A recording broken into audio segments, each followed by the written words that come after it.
Hit the subscribe button or visit us at auau.auanet.org.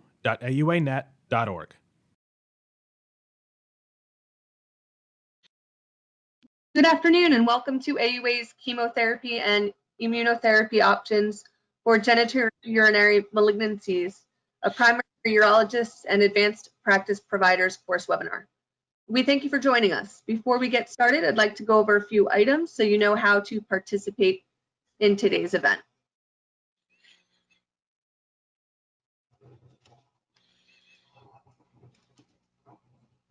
The AUA is accredited by the ACCME and designates this internet live activity for a maximum of 1.5 AMA PRA Category 1 credits.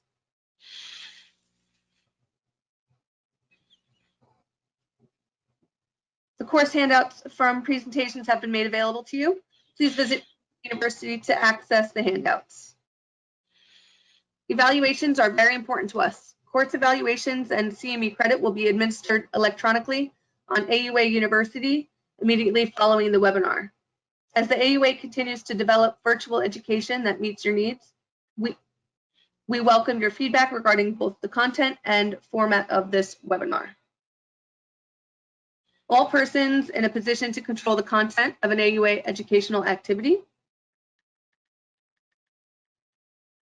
are required to disclose any relevant financial relationships with any commercial interest. Please visit the AUA University to view Faculty and Education Council disclosures. Coding advice given during presentations are the opinion of the presenters and may not have been vetted through the AUA for accuracy. Please verify accuracy prior to reporting on medical claims. We hope that you will actively participate as you connect and learn from each other. During the course, due to the size of the audience, all participants will be in listen-only mode without video, but we encourage you to ask questions at any time.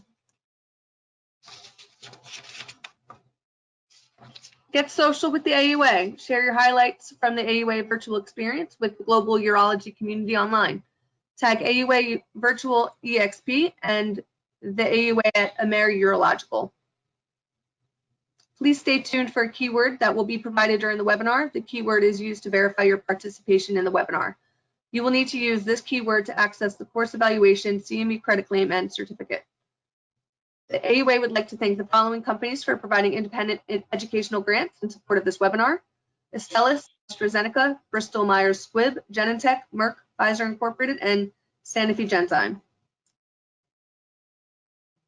Finally, I'd like to extend a special thank you to our course director, Dr. Kostas Lalas, for his time, talent, and expertise in developing this program. Before we begin the webinar, we will take a few minutes to conduct a knowledge assessment. Here to begin the webinar and proceed with the assessment is faculty Dr. Ann Calvaresi, and I will turn it over to her to begin the assessment. Oh, I made it. So I got the right. question. Welcome Dr.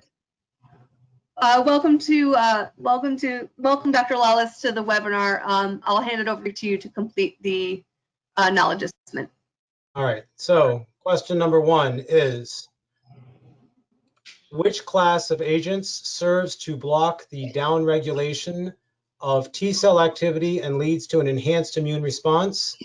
The answers: A, tyrosine kinase inhibitors, B, mTOR inhibitors, C, hormone modulators, D, checkpoint inhibitors, and E, aromatase inhibitors.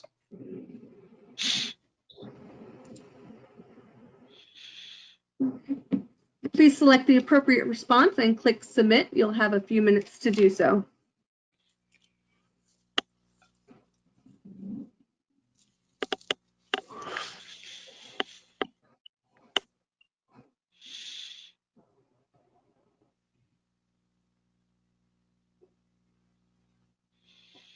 All right, a couple more seconds.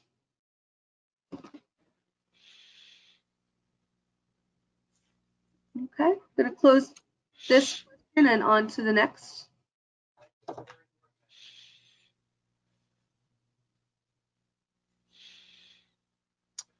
Our next Question number 2. Wait. Okay, sorry about that.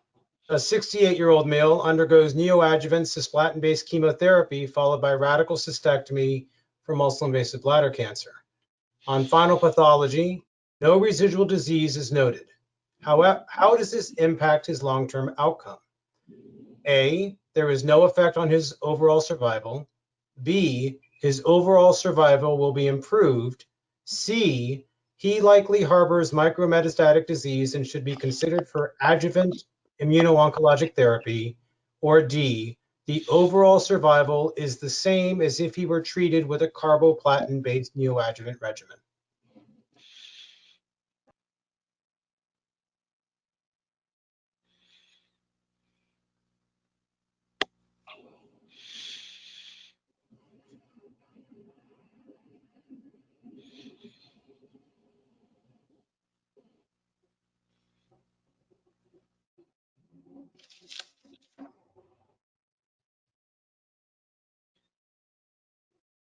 Okay, just a few more seconds to get your selections made.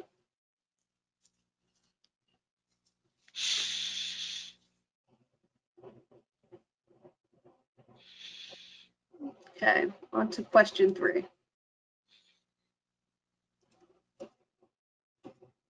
Question 3, a 62-year-old female presents with metastatic renal cell carcinoma and is classified as IMDC poor risk. Which immunotherapy regimen is considered first-line treatment for this patient? A, axitinib plus pembrolizumab. B, high-dose IL-2. C, atezolizumab monotherapy. D, cabozantinib. Or E, pazopanib.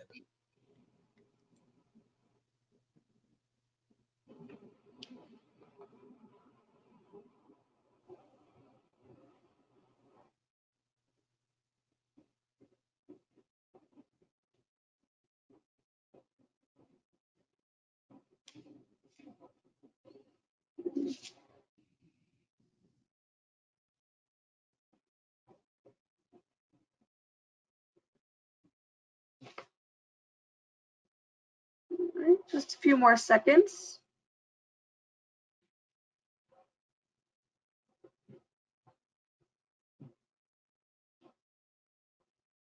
All right, on to question 4.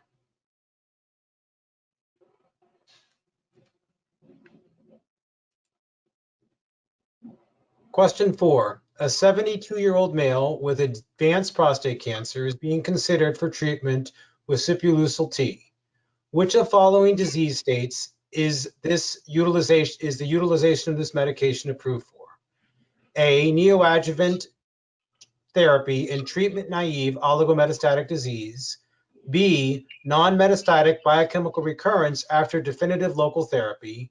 C, asymptomatic metastatic castrate-resistant prostate cancer. D, bone-only symptomatic metastatic castrate-resistant prostate cancer. E, diffuse metastatic castrate-resistant prostate cancer post-chemotherapy.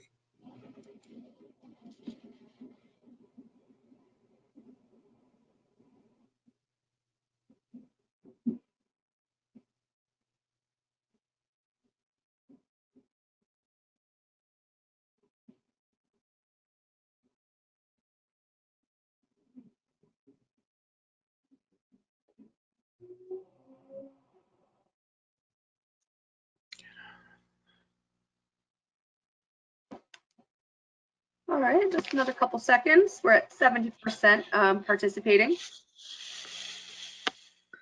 And then on to the last question.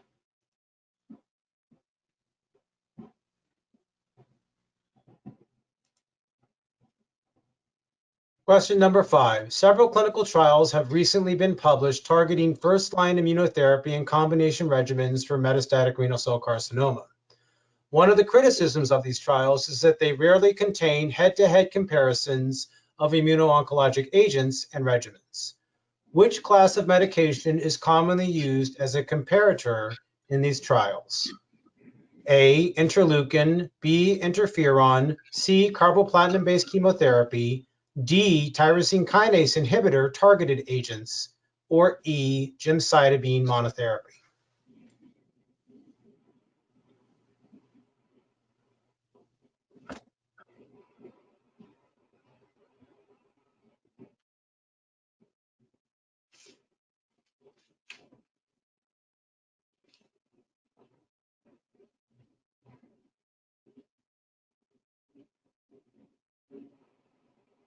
All right.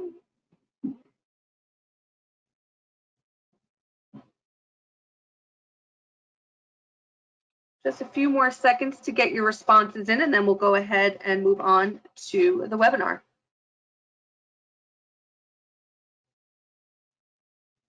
Right. That concludes our knowledge assessment. Thank you for participating. And I will turn it back over to Dr. Wallace. Excellent. So we're going to go ahead and get started with our program. Our first talker, or our first speaker, sorry, is going to be Dr. Ann Calvaresi. Ann has been one of our most valued members of our multidisciplinary team. She is very often on the first line of seeing these particular patients, and she will be speaking on prostate cancer. Ann, go ahead and take it away. All right. Thank you.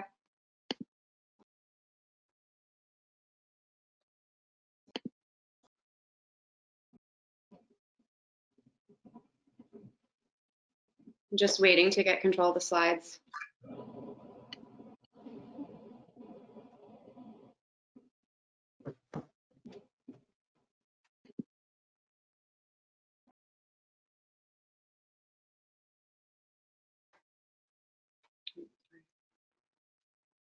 So here are our disclosures.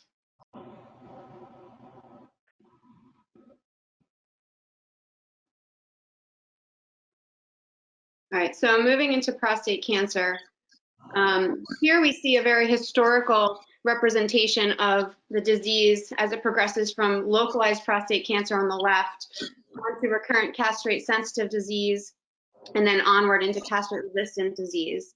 What we're going to talk about today is how we manage patients on these agents, but also greatly how this disease process has changed with the introduction of a great number of treatments and therapies.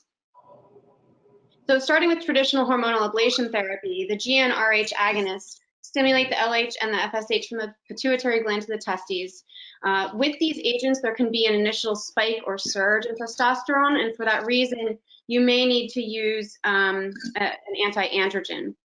The GnRH antagonists, they directly inhibit the pituitary, and so with these, there is not a surge in androgens. The most common the most common agent in the GnRH agonist is leuprolide, whereas the GnRH antagonist, you probably are familiar with degarelix. The disparity here is that the leuprolide comes in a variety of depot preparations, so it can be given once monthly, once every 3 months, once every 4 months, or once every 6 months. So it's a little less convenient with the GnRH antagonists in that they need to be given monthly. Traditional hormonal therapy includes the nonsteroidal anti-androgens. They block binding of the androgen to the androgen receptor. This does not impact the serum testosterone. They can actually raise it. These can cause gynecomastia. With these agents, probably the most common would be the bicalutamide. Patients on these medications should have their liver function tests monitored. They can also have some GI side effects, including diarrhea and nausea. Orchiectomy has been used historically, but you don't often see it any longer. Ketoconazole the same. Here you can see where the GnRH analogs are take place, so they're effective at the level of the pituitary, whereas the anti-androgens and of course surgical orchiectomy are at the level of the testes. Hormonal therapy can be given in a variety of duration. Patients with intermediate risk prostate cancer who are going to be placed on IMRT are likely going to be given 6 months of ADT. Patients who are going to receive IMRT and again, who are high risk will usually receive 2 to 3 years of ADT. Patients who are biochemically recurrent or who have metastatic disease are usually placed on intermittent or continuous therapy. Outcomes show that the disparity between intermittent and continuous are usually pretty slim. This is probably one of my favorite slides, and this is what I have in the back of my mind when I'm starting a patient on ADT. I kind of go through all of these categories and talk about each of these with the patient, and we're going to delve into each of these a little bit further here. So one of the side effects of hormonal therapy is cognitive decline. Patients who experience this are usually on longer term hormonal therapy. So for these patients, encourage physical activity. I'm going to kind of hammer home physical activity for all of these side effects. It can greatly help with all the side effects associated with ADT. Additionally, encourage mindfulness-based stress relief and mental stimulation, even, you know, crossword puzzles or things along those lines. Patients usually will see some altered body composition, metabolic syndrome, and fatigue. These should be followed by the PCP as well as the cardiologist. Again, recommend daily exercise with both aerobic and strength training. Recommend a healthy, well-balanced diet. I'll usually refer patients to the American Heart Association or the American Cancer Society for very loose dietary guidelines. Again, these are loose guidelines. These are not very strict guidelines. These are guidelines that patients should be able to abide by without a lot of effort. Additionally, they should stick to a routine sleep cycle, waking at the same time, going to bed at the same time, decreasing stimulants right before bed, especially caffeine and screen time. Cardiovascular morbidity and arterial stiffness are additional side effects. Smoking cessation is hugely important. Refer them for a smoking cessation program if they're willing. Again, management by their cardiologist. Again, exercise and the heart-healthy diet. Staying away from processed foods, and staying away from sodium and alcohol intake. I encourage these patients when they're shopping at the supermarket to shop on the perimeter of the store and staying away from those center aisles where they're going to see a lot of the processed foods and foods that are really high in sodium. These patients are at a greater likelihood for emotional lability and depressed mood. A lot of times it's really dependent upon their erectile function. If you can manage their erectile dysfunction and improve it, that may help with this. You could also consider antidepressants, individual counseling, couples counseling if indicated, and support groups. For the ED, you would want to consider ICI or a penile prosthesis. These patients, of course, are going to complain about or report hot flashes. For these patients, consider acupuncture. Vitamin B6 has been shown to have some improvement in about half of patients, and magistral acetate as well. These patients are at an increased likelihood for decreased bone health or decreased bone density. So patients at the very minimum should be placed on vitamin D and calcium supplementation. A DEXA scan should be gotten at the baseline, especially for patients who are going on long-term therapy.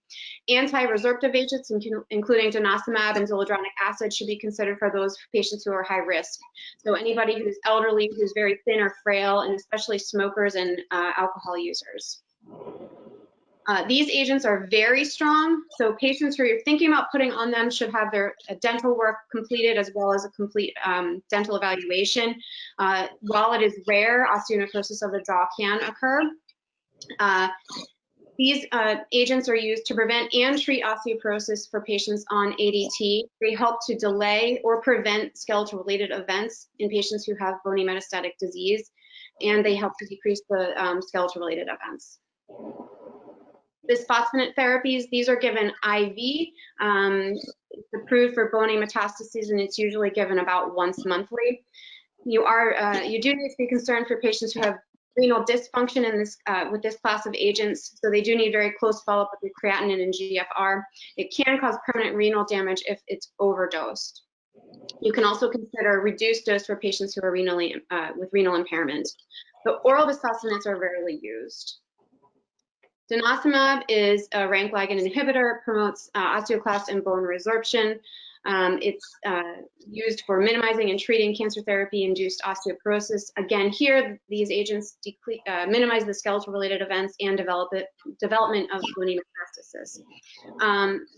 Again, these patients have lab follow-up that's required, especially their calcium levels. You can see large numbers of hypocalcemia. And so these additionally are given actually IV, subcutaneous, not IV, usually once monthly or every 6 months for osteoporosis. As you can see here, over the recent years, we've had a great number of agents who have been approved for metastatic castrate-sensitive prostate cancer. And here, these are all inclusive of the most recently approved agents. I'm only going to go over the most recent trials. If I went over all of them, we would be here all day.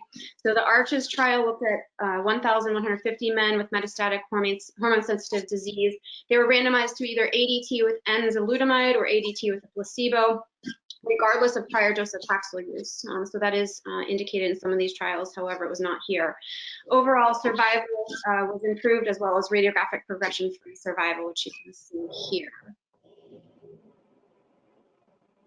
The ENZAMET trial looked at 1,125 men with metastatic castrate-sensitive prostate cancer, and they were randomized to either ADT with enzalutamide versus ADT with standard nonsteroidal anti-androgens like bicalutamide. They were shown to have overall survival at 3 years of 80% in the patients who were on enzalutamide versus 72% with those who were on the nonsteroidal anti-androgens. They showed improved PSA progression-free survival and clinical progression-free survival, which you can see here. The TITAN trial looked at 1,052 men with metastatic castrate-sensitive prostate cancer. Those patients were randomized to ADT with apalutamide or ADT plus placebo. The co-primary endpoints showed improved overall survival and radiographic progression-free survival, and those co-primary endpoints were met. Again, you can see that as exemplified here.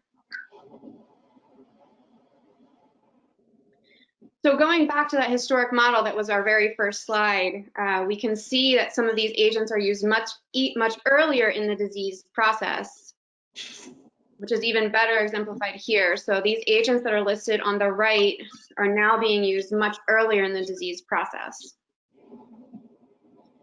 So for patients with non-metastatic castrate-resistant disease, these are patients with a rising PSA, castrate testosterone, and negative conventional imaging. So their CT, bone scan, or MRI are all negative. The NCCN guidelines for these patients include close observation, especially for patients who have a long overall doubling time of usually greater than 10 months, plus ADT. There is category 1 evidence supporting apalutamide, enzalutamide, or darolutamide in addition to the ADT. You can also consider second or third line hormonal manipulation, especially in patients who have failed previously bicalutamide. You could consider flutamide or nilutamide, and then the ketoconazole. Based on the results from Spartan and Prosper, patients did show metastasis-free survival in patients who were placed on apalutamide, and metastasis-free survival during the Prosper trial in men with enzalutamide. Both studies were FDA approved, and they did show metastasis-free survival as their endpoint. Apalutamide was additionally approved for non-metastatic castrate-resistant prostate cancer. Again, this is a non-steroidal anti-androgen binding directly to the ligand binding domain of the androgen receptor and preventing androgen receptor translocation, DNA binding, and androgen receptor-mediated transcription. AEs with these patients, you need to watch for hypothyroidism, skin rash, and fracture, which is like any patient on ADT. Just going back to that skin rash, I've experienced with a lot of patients that they do have, a lot of times they'll present with a skin rash, and it can be during any point during the treatment with this drug. A lot of times it can be managed with just a corticosteroid ointment or Benadryl if needed. Usually when they progress a greater either extent of coverage or a worsening rash is when you would consider placing them on another agent. The ARAMIS trial looked at darolutamide with ADT versus placebo with ADT and showed metastasis-free survival and improved overall survival.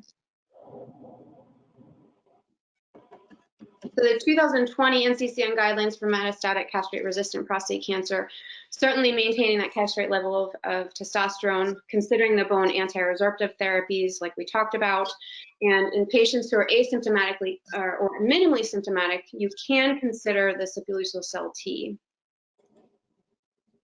So this is an immunotherapy for prostate cancer. Again, it's approved for non-visceral, asymptomatic, or minimally symptomatic metastatic castrate-resistant prostate cancer patients. You could consider palliative radiation therapy in patients who have bony metastatic disease. The T cells during this process are harvested by leukapheresis. They're cultured and stimulated against PSAP and GM-CSF. It's then reinfused about 3 days later. This is given as 3 cycles, 2 weeks apart for a total of 6 weeks. Unfortunately, it does not decrease the PSA, so it can be a little bit disheartening for both patients and providers. So it's difficult to know when it's working.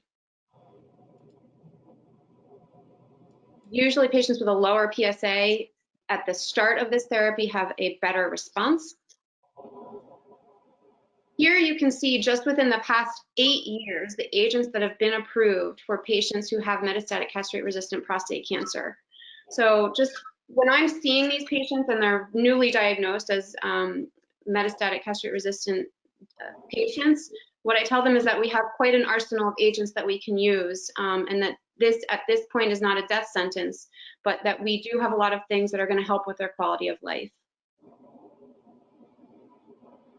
Metastatic castrate-resistant prostate cancer, we have docetaxel that was first approved in 2004 as a chemotherapy agent. That was the first chemotherapy agent. I'm sorry, not the first chemotherapy agent, but it was approved in 2004. It's given with prednisone. It's given every 3 weeks. Next were the AR-targeted therapies, including abiraterone with prednisone and enzalutamide.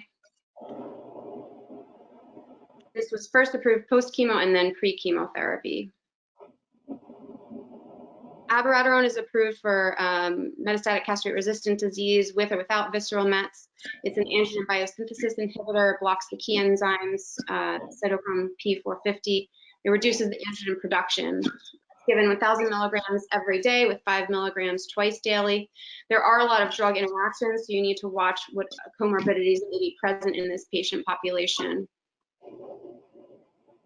So again, monitoring LFTs, electrolytes, cardiovascular health, and then dose reduction for patients with mild liver dysfunction or moderate liver dysfunction, but it is contraindicated in patients with severe liver dysfunction. Here you can see the very tedious and close follow-up that's required for these patients.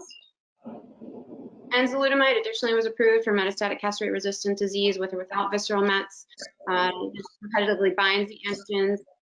It's given 160 milligrams q daily. It's contraindicated in patients with severe hepatic impairment, as with the abiraterone.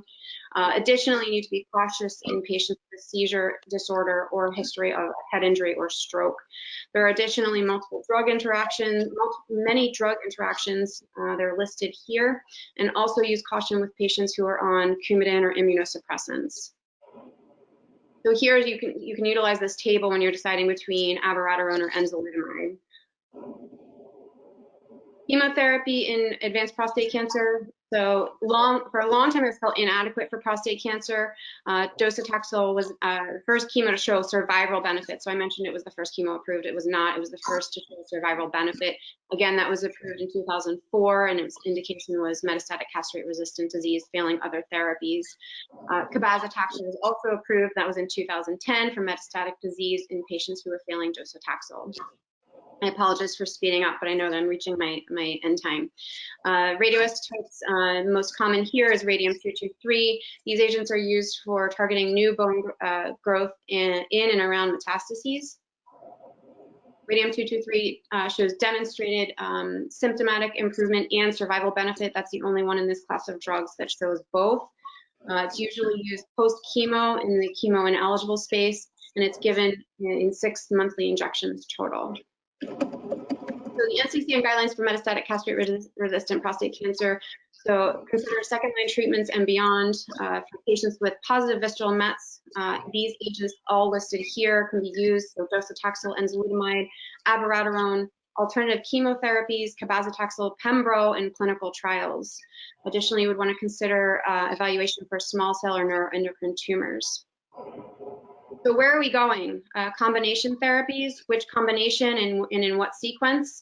Chemotherapies plus AR targets or other combinations. And additionally, like I said, which sequence is best? So why don't prostate cancer patients respond well to CTLA-4 and PD-1 therapy? It's because these tumors are not considered hot tumors. They don't have a large mutational burden. tumors who have that have a large mutational burden usually respond better to these immunotherapy-based agents. So here you can see the variety of cancers and the mutational burden, prostate cancer being lower on that stratification.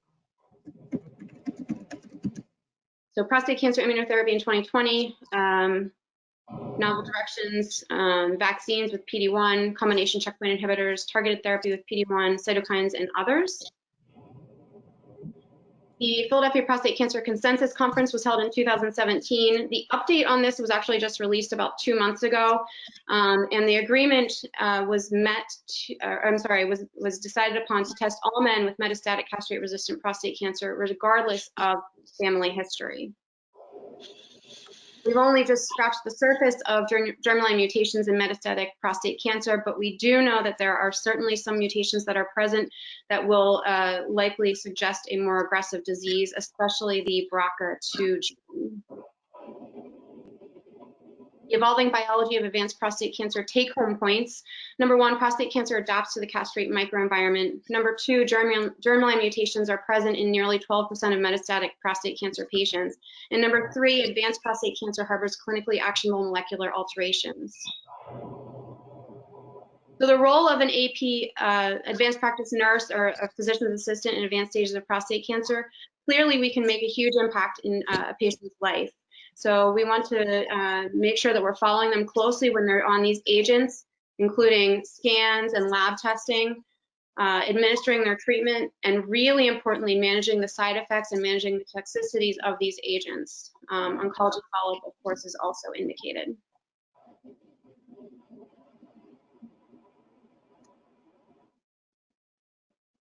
All right, thanks, Anne. Can you guys hear me okay? Give me a thumbs up. So I'm Ed Trabolsi. I'm getting control of the mouse here. I'd like to thank everyone for coming out this afternoon during these turbulent times.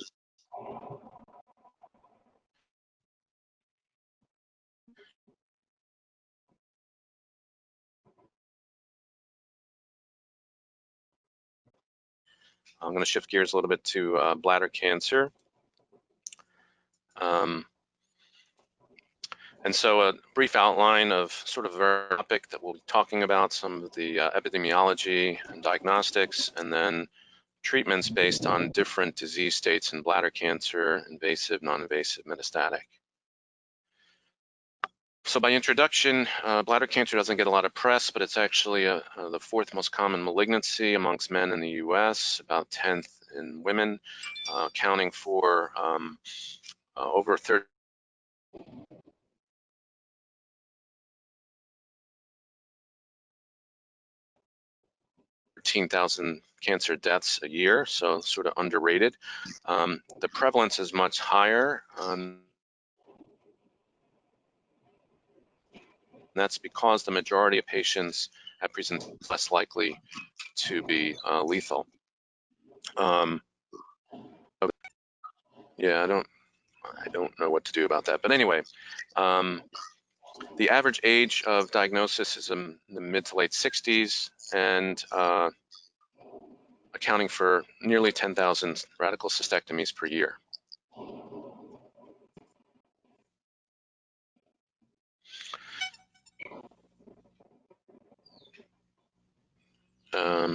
Okay, so if we define different disease states of bladder cancer, we have the non-muscle invasive and the muscle invasive, and then obviously metastatic. And the non-muscle invasive group, we subdivide into the low risk and the high risk.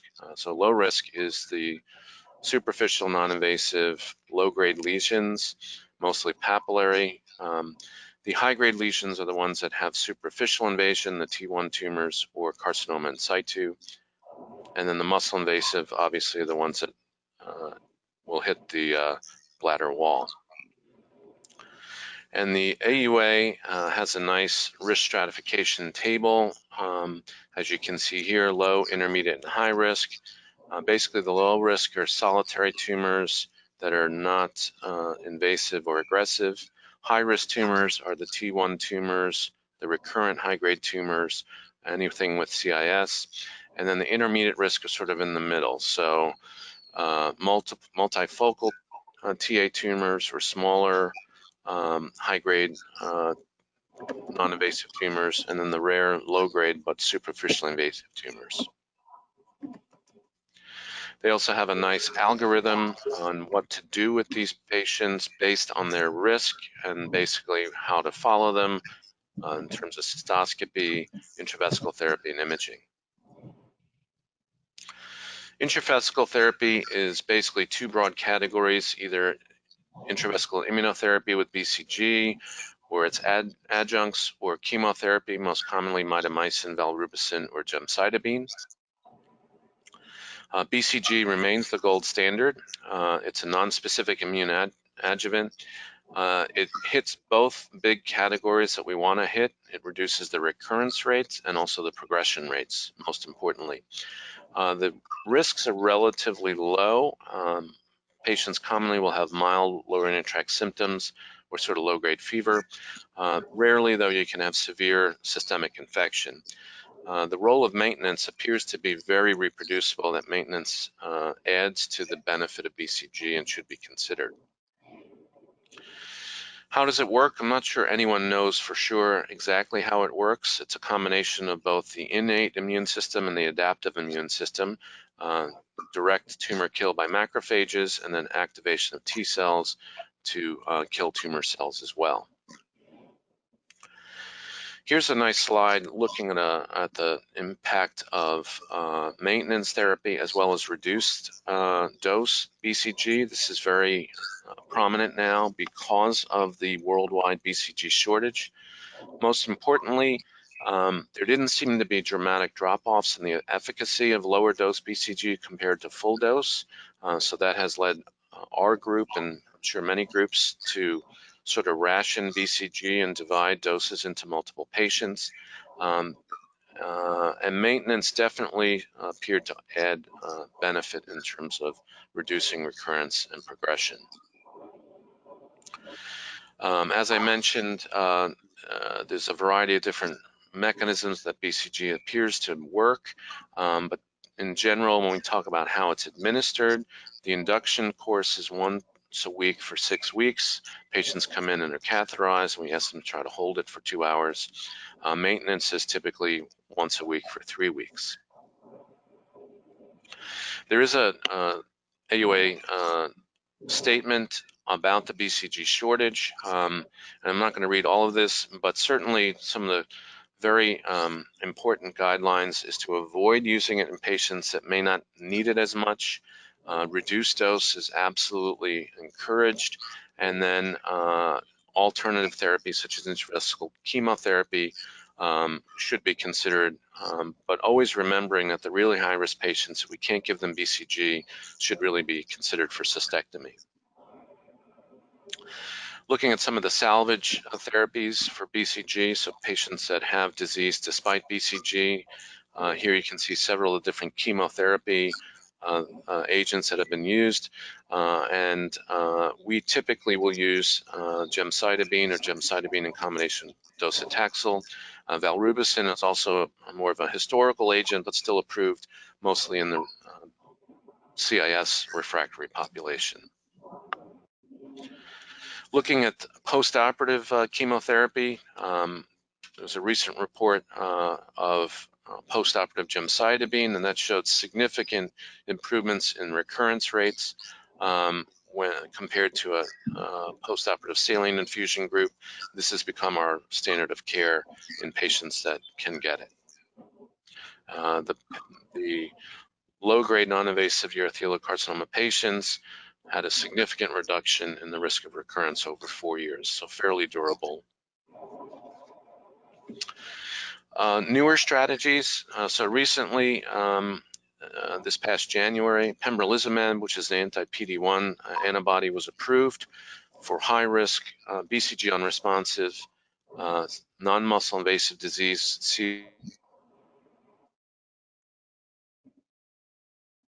No.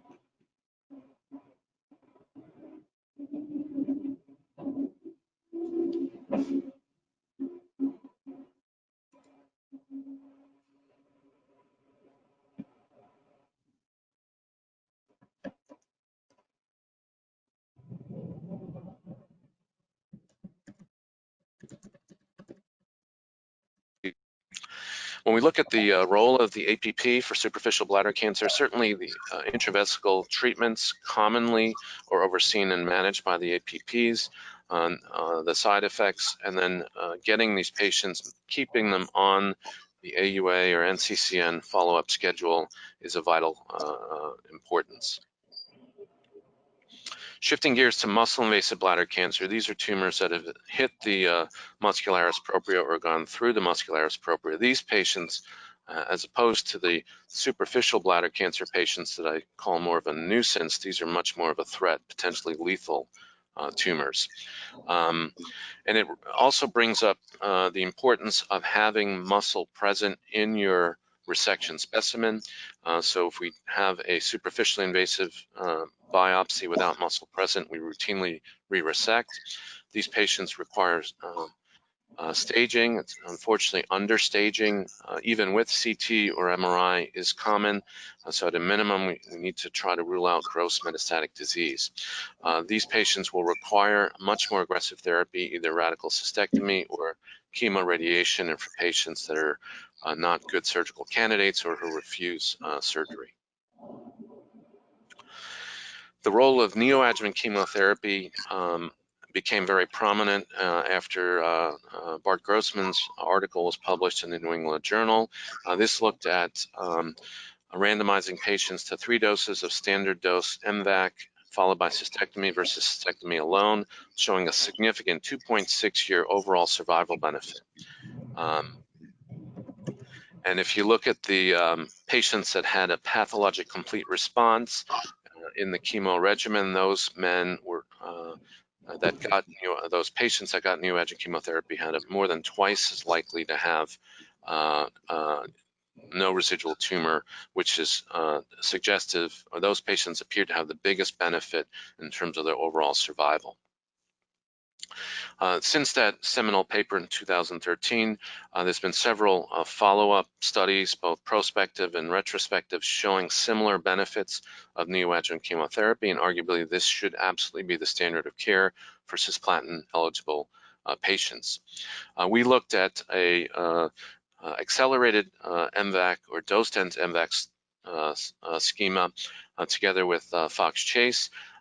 This was a prospective phase 2 trial. These patients received 3 cycles of MVAC giving 2 weeks apart, so a total of 6 weeks of treatment, and then 4 to 6 weeks after the end of chemo underwent radical cystectomy, and had a similar pathologic complete response rate of 38%. When we dive a little bit deeper, almost 2/3 of the patients had pathologic downstaging compared to their initial pathology. And so this, again, shows that neoadjuvant chemotherapy is very effective. I'm still having audio, I apologize. But has not, unfortunately, taken off as much as we would think for what we would consider standard of care therapy. And so when we talk about, sort of the common question, why not just wait until after their surgery and pick out the high-risk patients that need chemo and just give it to those patients? And this is sort of a graphical depiction. This was given to me by Jeannie Hoffman, who used to be with us and is now at Hopkins. She sees the patients both before and after surgery. Neoadjuvant chemotherapy followed by surgery is much, much more tolerable than trying to give cisplatin chemotherapy in patients after surgery. The advantages of adjuvant therapy is twofold.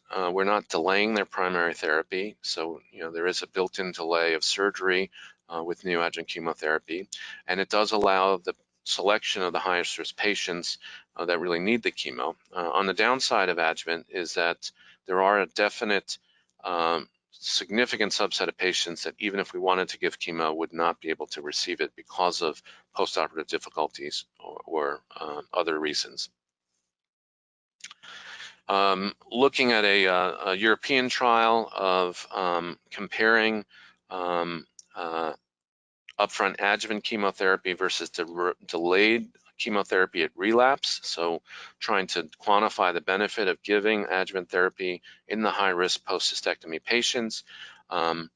This was closed because of poor accrual, but there was some signals that came out of this that the immediate chemotherapy patients in the high-risk group seemed to do better than those that were given chemo later at recurrence.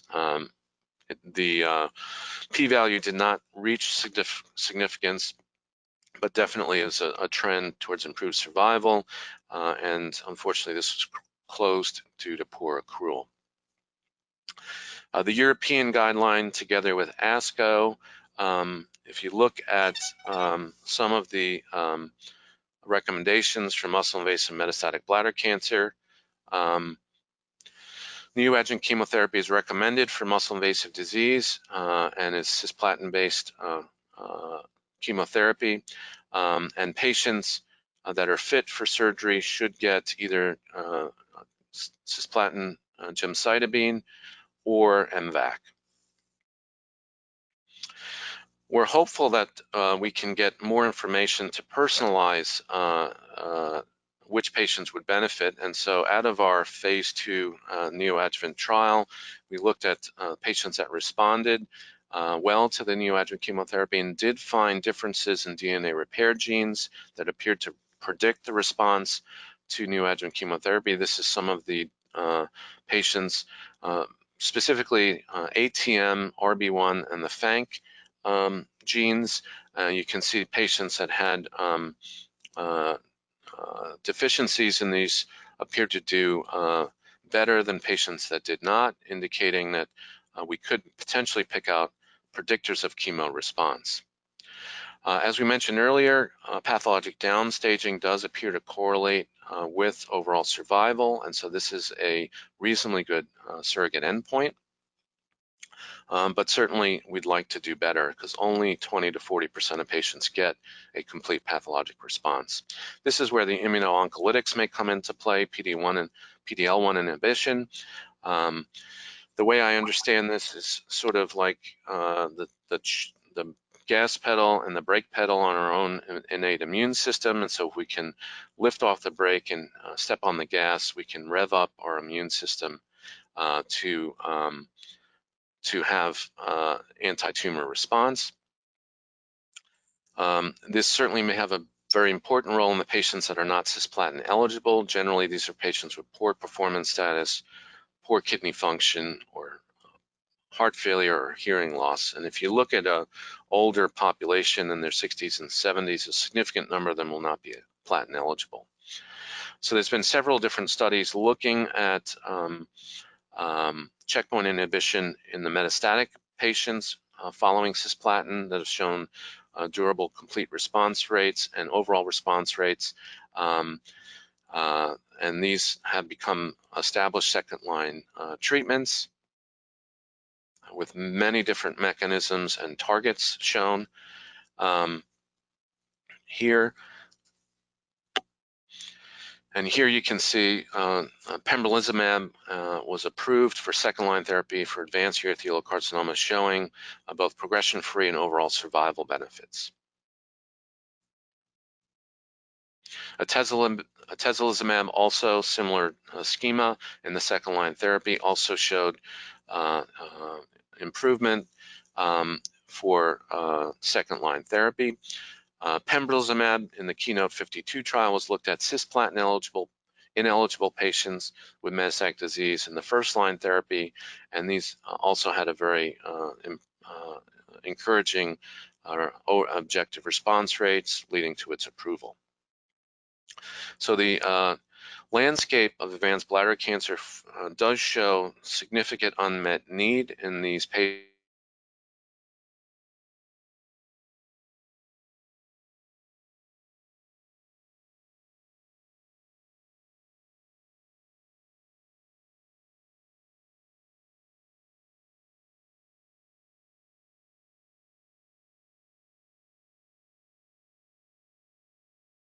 Hi, everyone. It looks like Dr. Trabulsi's got some audio issues. Stand by, we're working this out.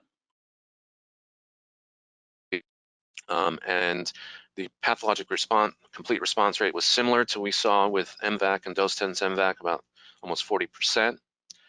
I don't think it's quite ready to be considered a new standard of care, but it's certainly very encouraging, especially for this cisplatin-ineligible patients.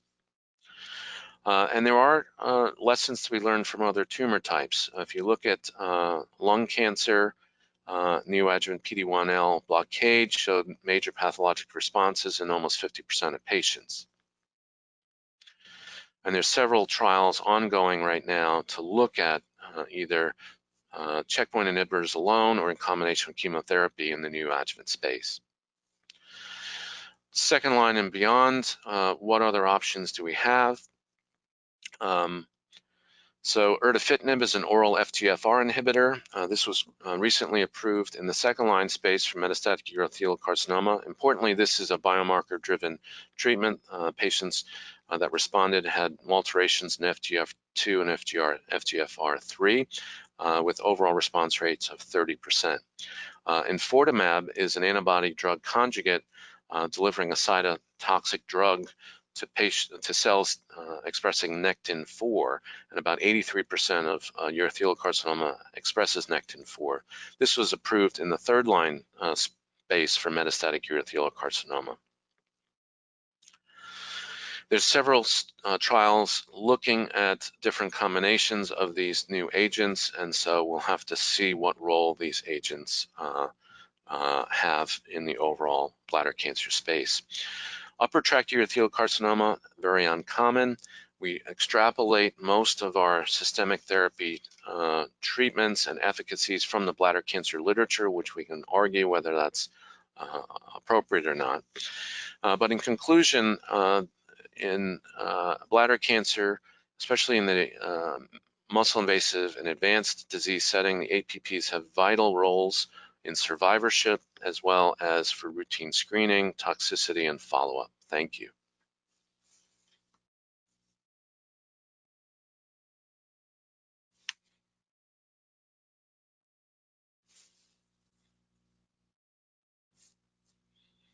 Great. And now I'm going to go ahead and bring it home with renal cell carcinoma.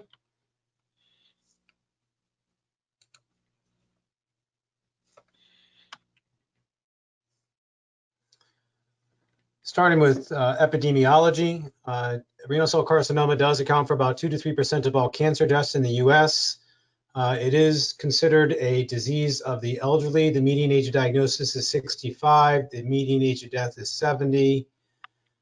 The majority of tumors are renal cell carcinoma, and the majority of those are the clear cell type. However, the majority of diagnosed renal cell carcinoma are diagnosed at the early stages, which confer a survival benefit.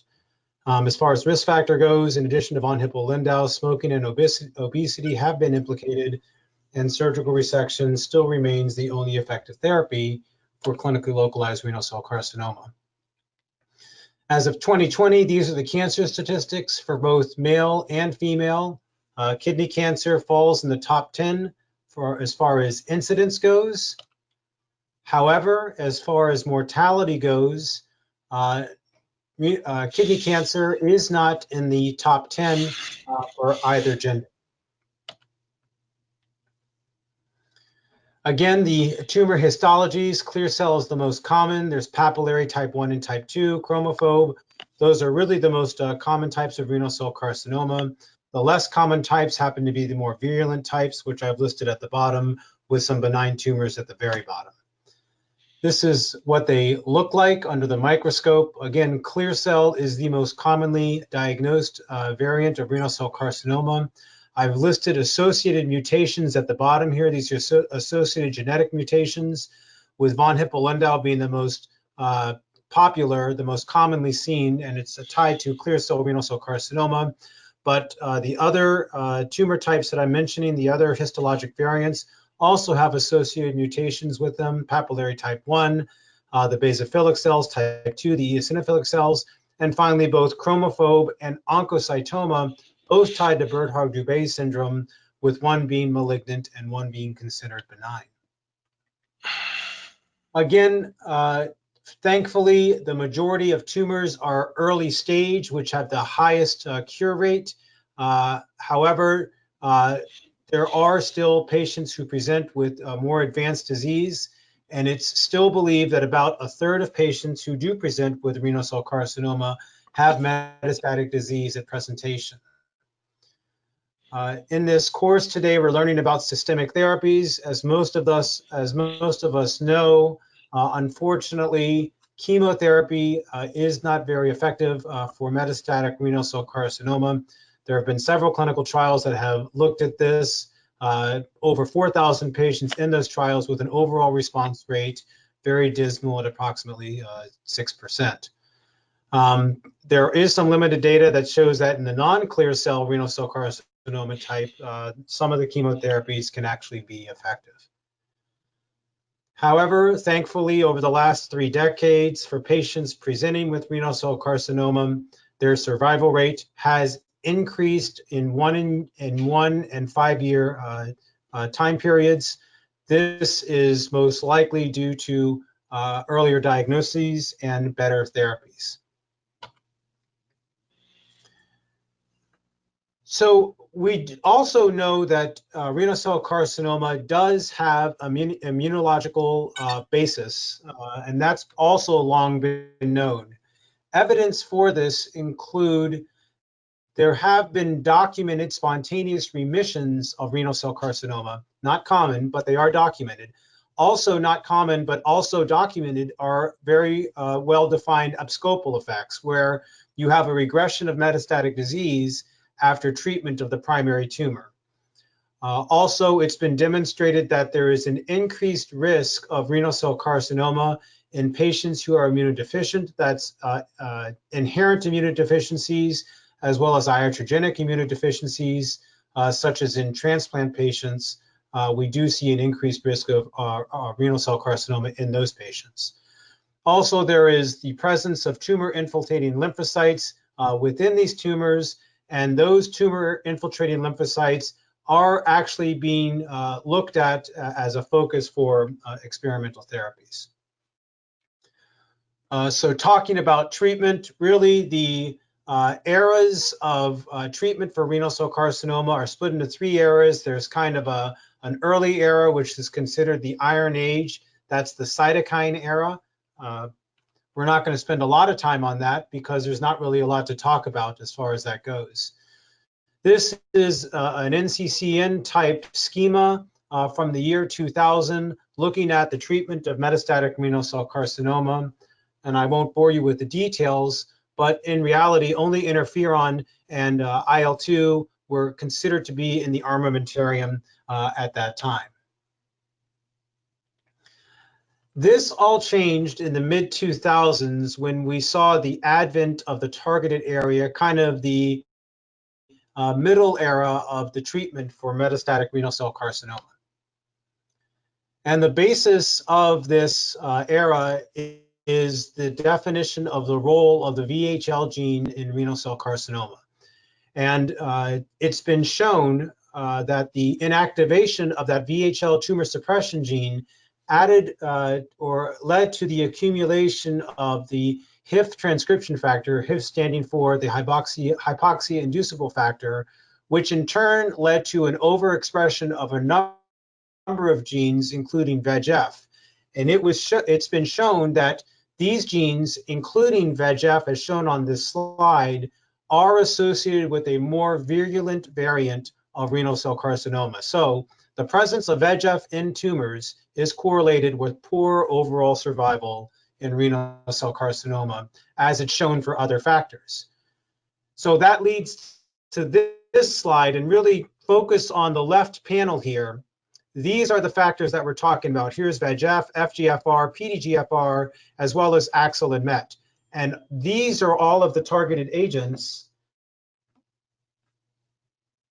that have been looked at for the treatment of renal cell carcinoma. And you can see those agents have been developed to target all of those factors, which lead to a more virulent renal cell carcinoma. So getting into the trials, this was published in 2007. New England Journal of Medicine. It looked at first-line sunitinib. It was compared to interferon. Their primary endpoint was progression-free survival and the response rate. And clearly on the Kaplan-Meier curve, you can see a big separation of the curves. Sunitinib showed a significant advantage over interferon in the first-line setting, with an overall response rate of about 30%. However, unfortunately, it was also shown to be much more poorly tolerated than interferon, which a significantly higher incidence of grade 3 and grade 4 adverse events over interferon. With this being the dreaded hand-foot syndrome, it looks and it actually feels just about as bad as it looks. When patients present with this, it is an extremely morbid presentation, and they really suffer with this when they actually do have it. Published in the same New England Journal as the sunitinib trial is the sorafenib trial. This was also back in 2007. Their endpoint, their primary endpoint was also progression-free survival. It was the target trial. However, they compared to placebo as opposed to interferon, but also saw a similar diversion of the curves on their Kaplan-Meiers. But the interesting thing about this trial is that this was a crossover trial. So for those patients who did not respond on placebo, they were crossed over to sorafenib, and it retained that progression-free survival advantage 6 months later on. So as a result of this trial, sorafenib was also approved for first-line treatment for metastatic renal cell carcinoma. And in reality, again, here are the trials, here are the authors, here are the agents, and all of these were considered targeted therapies that were approved for treatment in metastatic renal cell carcinoma. But again, the comparator in all of these was actually interferon alpha as opposed to head-to-head comparisons. However, one of the reasons I think that drove this actual trial was the intolerability of sunitinib. So pazopanib did come around and was billed as a more tolerable targeted therapy. This was a trial that was designed as a non-inferiority trial, not necessarily a superiority trial, but it was head-to-head. Patients with metastatic renal cell carcinoma were randomized to either pazopanib or sunitinib. You can see from a primary endpoints, progression-free and overall survival, the curves seem to actually mirror each other. So it did reach its endpoint of non-inferiority to sunitinib based on that. However, I think even more impressive was the tolerability.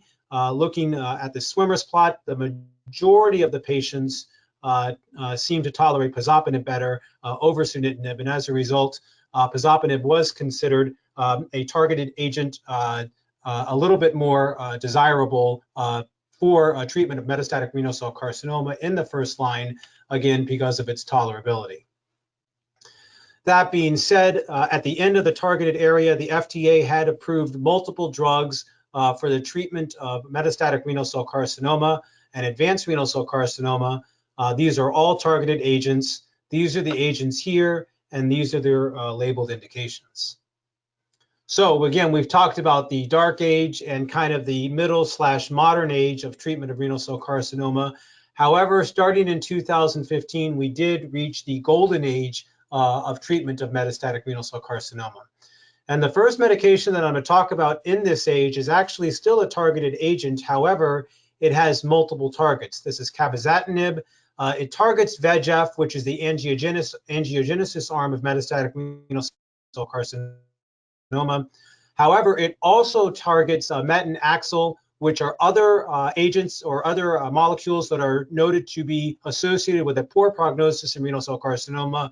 So by blocking all of this, you are hopefully going to get a combined synergistic type of response against renal cell carcinoma. This was looked at in the Cabozantinib trial, which looked at first-line treatment of patients with metastatic renal cell carcinoma, cabozantinib with a comparator in this being sunitinib. Again, patients who had no prior systemic treatments. Now, interestingly, they also focused on the IMDC intermediate or poor risk group. and they were randomized 1-to-1 with their primary endpoints being progression-free survival, with secondary endpoints overall survival as well as the response rate. So cabozantinib did show a survival improvement or a progression-free survival improvement over sunitinib in especially their intermediate to poor risk group patients. And as a result of this trial, cabozantinib was approved as first-line treatment for metastatic renal cell carcinoma in those particular patients, those with metastatic renal cell carcinoma who were IMDC classified as poor or intermediate risk. However, one thing that we've been talking about this entire presentation and certainly has had an impact in the treatment of renal cell carcinoma were the checkpoint inhibitors. And this was the first sign that there was going to be some activity. It was published in the New England Journal of Medicine, November 2015. Now, these were patients who had already failed other targeted therapies, and they were looking at the checkpoint inhibitor nivolumab compared to what was considered to be standard of care at that time, which was everolimus, randomized 1-to-1 in this specific patient population. And as you can see, nivolumab significantly outperformed everolimus in this population, demonstrating the activity of metastatic renal cell carcinoma to checkpoint inhibitors, especially in this particular population who had failed other targeted agents. In addition, as far as tolerability goes, again, that seemed to be one of the problems with the targeted agents. When looking at the tolerability of nivolumab versus the everolimus, certainly you saw an outperformance there as well. It was more tolerable. So this was known. I think this helped to spring another trial looking at combined checkpoint inhibitor therapy. So you have, this was the Checkmate 214 trial, which looked at combined nivo plus ipilimumab, again, comparing against sunitinib in patients with advanced renal cell carcinoma. So they looked at 1,100 patients. They randomized them 1-to-1 to receive combined therapy versus monotherapy of sunitinib. However, the majority of these patients, almost 80 to 85%, were IMDC randomized or scored to be intermediate to poor risk disease. This had a median follow-up of 25 months. And as you can see, as far as overall survival and progression-free survival, these were the primary endpoints of these trials. Ipi-Nivo significantly outperformed sunitinib in both areas, or looking at both endpoints. However, one other thing that I'd like to mention is that it was also better tolerated, even though it was combined therapy. You were combining 2 checkpoint inhibitors, and it was thought to be better tolerated than sunitinib monotherapy. However, the Ipi-Nivo in the end was only approved for first-line treatment for metastatic renal cell carcinoma in the intermediate to poor risk metastatic renal cell carcinoma groups. These were IMDC rated, and this is demonstrated on this slide that actually the sunitinib outperformed Ipi-Nivo in this in the favorable group that were IMDC rated or IMDC scored. So as a result, Ipi-Nivo was not approved for all patients across all risk groups, but only in the intermediate to poor risk group, whereas sunitinib was still thought to be superior in the favorable risk group. Now, a word on IMDC scoring.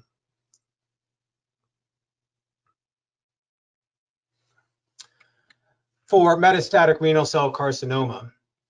When you look at all of the variables that are included in the score, it's interesting that for patients with metastatic renal cell carcinoma, almost off the bat, the vast majority of them, about 75 to 80%, are going to be categorized as intermediate to poor risk. So at the outset, all patients with metastatic renal cell carcinoma, the vast majority of them by IMDC scoring are going to be intermediate to poor risk, with a very small minority of them actually being considered favorable risk. So that being said, now we're looking at we have targeted agents, that middle road, or the middle era of treatment for metastatic renal cell carcinoma, and now we have immunotherapy. We've seen activity for both of them. So what happens when you take two great tastes that taste great not together, and you put them together, and then you get these trials that were just published just last year. This was the New England Journal of Medicine. This was March of 2019. This is a combined medication or combined regimen of checkpoint inhibitor pembrolizumab plus a targeted agent axitinib versus monotherapy sunitinib for patients with advanced renal cell carcinoma. This was a 1-to-1 randomization. The primary endpoints of this trial were overall survival as well as progression-free survival, with a secondary endpoint being the objective response rate. Here are the Kaplan-Meier curves. You can see for both primary endpoints overall, as far as progression as well as progression-free survival, there was an advantage of the combined checkpoint inhibitor and targeted therapy treatment over monotherapy sunitinib. However, the interesting thing about this trial is that improvement in response was observed across all IMDC risk groups, not just the intermediate to poor risk group, but all IMDC risk groups. And as far as biomarkers go, it was shown regardless of PD-L1 expression, because there was suggestion at the time that checkpoint inhibitors really only showed performance in tumors that were PD-L1 positive. As far as the adverse events go, you were seeing a little bit more consistency between the two regimens, and I think part of that is because you were looking at not just a checkpoint inhibitor, but a checkpoint inhibitor combined with targeted therapy versus targeted therapy in and of itself. And as a result of this trial, in April of 2019, the FDA did approve this combination for first-line treatment patients with advanced renal cell carcinoma.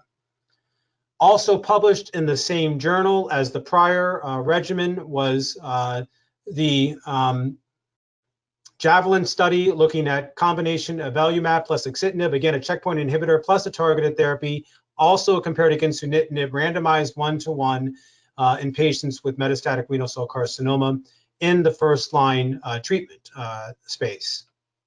Primary endpoints for this trial also were overall survival and progression-free survival. However, it only looked at PD-L1 positive tumors in the primary endpoint, and then opened that up to progression-free survival in both PD-L1 and positive and negative patients as a secondary endpoint. I'm actually showing the secondary endpoint here as in addition to the progression-free survival in the primary endpoint, which is PD-L1 positive tumors. Again, you saw the combination therapy outperform sunitinib monotherapy in PD-L1 positive tumors. However, that advantage certainly held fast even for the overall population when you added PD-L1 negative tumors into the PD-L1 positive tumors. And then as far as adverse events go, again, like you were seeing with the prior trial, you saw very, very consistent adverse events with the combinations regimen as with sunitinib monotherapy. Again, I think this is also because you are comparing a checkpoint inhibitor with a targeted agent to a targeted agent alone. And the targeted agents really seem to what drive the adverse events in these populations. So as a result of this trial, the FDA soon approved the avelumab axitinib combination treatment as first-line therapy for advanced renal cell carcinoma, and this was in May of 2019. Another combination that has been looked at is the atezolizumab and bevacizumab combination, again looked at versus sunitinib monotherapy. This was presented at ASCO in 2018. This was the Emotion 151 trial. Certainly, as far as progression-free survival goes, you saw the combination therapy outperform Sutent monotherapy, as you saw with the two prior trials. However, unfortunately, even though the primary endpoint of progression-free survival was reached, the other co-primary endpoint of overall survival was not reached, especially in the intention to treat population. And as a result of this, Brian Rennie at ASCO in 2019 said that longer-term follow-up was necessary to establish whether a survival benefit will emerge, and this combination has not yet been approved by the FDA. So as of February 2020, this is the new landscape of treatment of metastatic renal cell carcinoma in the NCCN guidelines. Again, in the favorable and poor and intermediate risk categories, these are IMDC risk categories. You have the sunitinib and you have pazotinib, as we showed in the first trial. Those actually showed a benefit in the favorable risk group. However, axitinib and pembrolizumab as a combination trial also showed benefit in the favorable risk group, which is why it's considered in the preferred regimens in the recommendations. Going to the poor and intermediate risk groups, again, we looked at cabozantinib, we looked at ipi/nivo, and finally axitinib and pembrolizumab, in addition to being as considered preferred in the favorable risk group, is also preferred in the poor or intermediate risk group. So other recommended regimens, this is where you're beginning to see the other combination regimen that we actually looked at just a little bit earlier.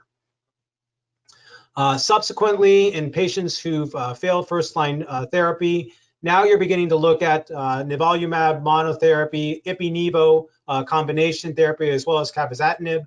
Again, this is by definition poor to intermediate risk risk groups.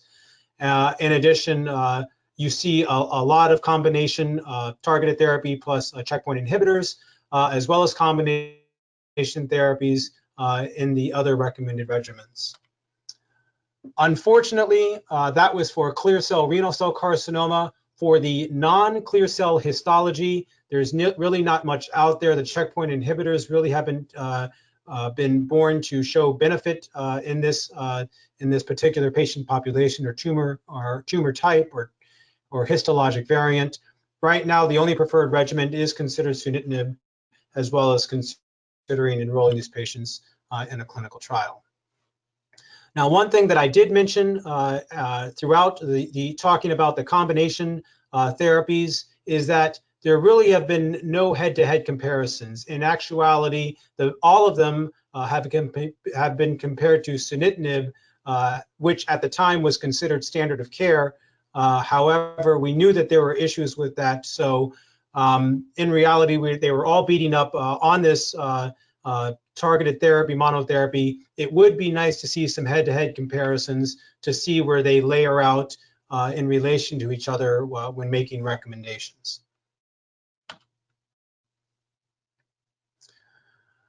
So we are going to be winding up in a little bit to take some questions.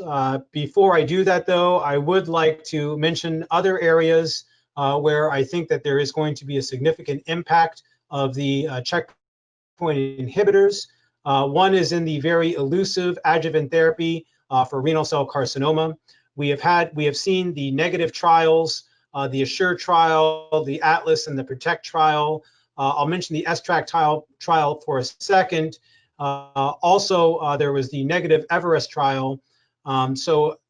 Unfortunately, we did not see any clear-cut benefits in any of these trials looking at targeted agents. However,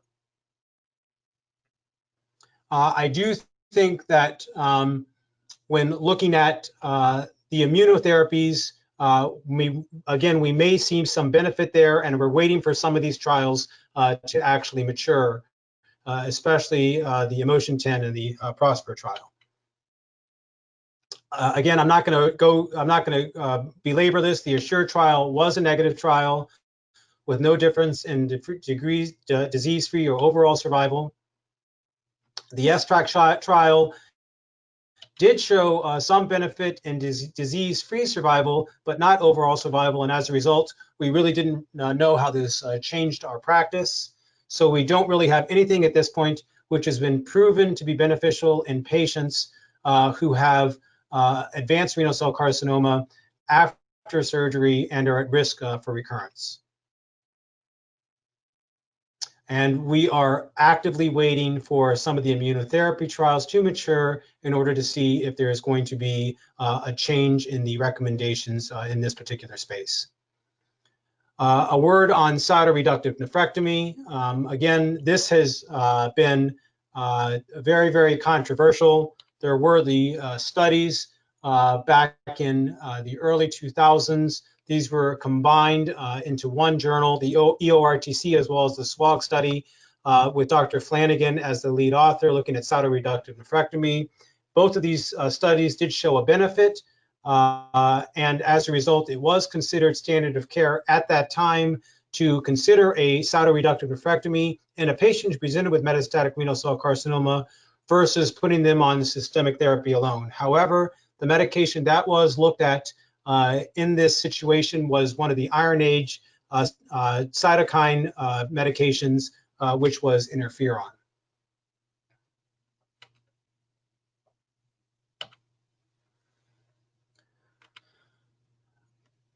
So as a result, for over a decade, this was the standard of care to consider cytoreductive nephrectomy in patients who presented with metastatic renal cell carcinoma. And it was supported in the modern era, so with targeted agents based on observational studies, but really no prospective studies until we saw the Carmina trial, which looked at sunitinib alone versus cytoreductive nephrectomy, followed by sunitinib, and actually what it showed was that advantage of cytoreductive nephrectomy actually didn't hold true in this particular patient population, and in fact we were hurting some people with this. So what do we know about cytoreductive nephrectomy in 2018 going into 2020? It really only improves survival if systemic therapy is delivered. Unfortunately, some of these patients who received a cytoreductive nephrectomy, they were in such poor condition afterward that they never made it to systemic therapy. Not all patients who undergo cytoreductive nephrectomy receive systemic therapy, as I mentioned, and not all patients who undergo cytoreductive nephrectomy actually require systemic therapy. And I think that that was also proven in both Carmina as well as the Surtime trials. And I'd love to see what is going to happen in the future with the checkpoint inhibitors and immuno-oncologic agents with regard to cytoreductive nephrectomy. I have a feeling that it actually may change our thoughts. The pendulum may swing even further over to the non-operative side, but that really has yet to be seen. As far as the role of the APP in renal cell carcinoma, it's not as involved as with prostate and bladder cancer, but we do rely on our APP to follow up on our patients with scans and laboratories to pick out patients with adverse events and to help decide whether or not they actually need to change any type of pathway. So that being said, I invite my other panelists to come on. We have 7 minutes left. We can talk about our tumor types. We can come up with some specific cases as far as how these patients are currently being treated. Anne, I seen you have come on, and Ed, there you are. So Ed, can you talk a little bit more to the role of the checkpoint inhibitors in patients who have non-muscle invasive bladder cancer? I think that from a urologist standpoint, that is very, very key. Is this something that you see urologists doing in the future, and why or why not?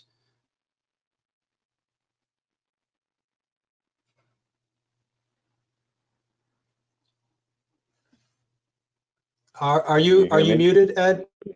Yeah, now we can hear you. Okay, all right, sorry about that. And I apologize for the audio delays earlier. I think that's a great question, and I think it remains to be seen if urologists are gonna hold on to those patients. I mean, pembrolizumab given for BCG unresponsive CIS, as I mentioned, was approved in January, and that's every every 3-week regimen, which is fairly intense and the same sort of dose that you would give for Pembro and other conditions. So it does carry with it the added burden of infusion and all of the immune-related side effects that those patients can have. I think in the appropriate integrated type setting, I think it's doable from a urology perspective, but I suspect that the majority of patients receiving this therapy would be in more of a multidisciplinary environment where the oncologist would give it and the cystoscopy follow-up would be with the urologist. That's probably the best case scenario, but you can certainly imagine with an integrated oncology center, a multidisciplinary group, a large urology group that can maybe have a medical oncology presence within their group. You could see that might be feasible as well. And we'll have to see as we get more comfortable with it, if it may be something where initially the oncologist would manage it and then it might transition more over to urology. So when you look at your patient who has BCG unresponsive, either carcinoma in situ or high-grade superficial disease, once your BCG is over, assuming the patient is either not a cystectomy candidate or they're refusing cystectomy, what is your chosen regimen?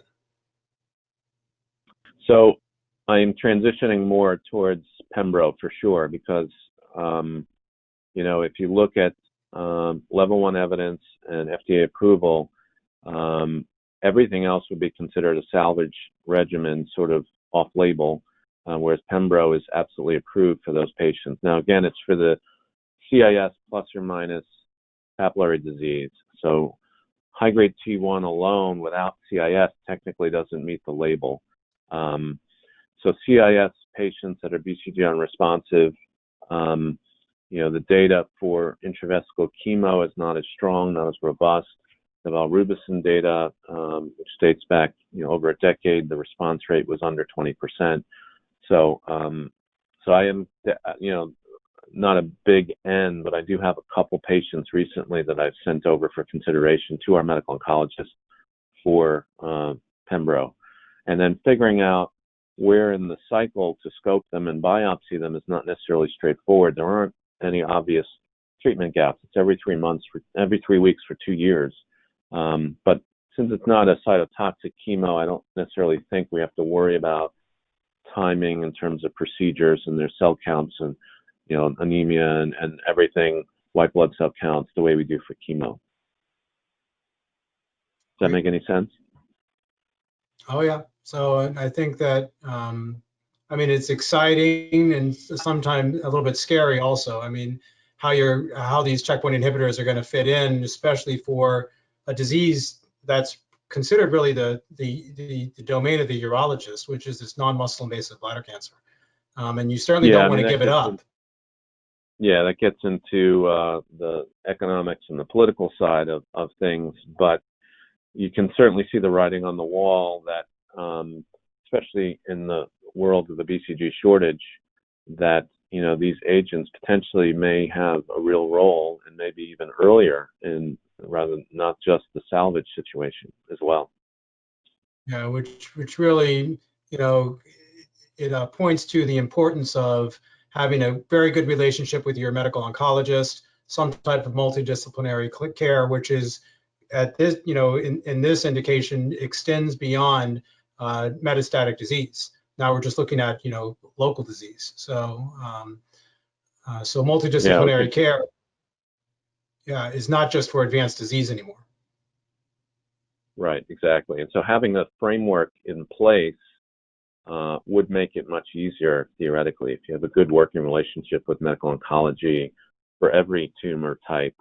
This might just slot in as yet another interaction or touch point that you would share. Great. We've actually hit the witching hour. So I don't know if there are any questions. It doesn't look like there are. I think we can go ahead and turn our our audio over to the AUA if there are any parting messages. Thank you very much, everybody.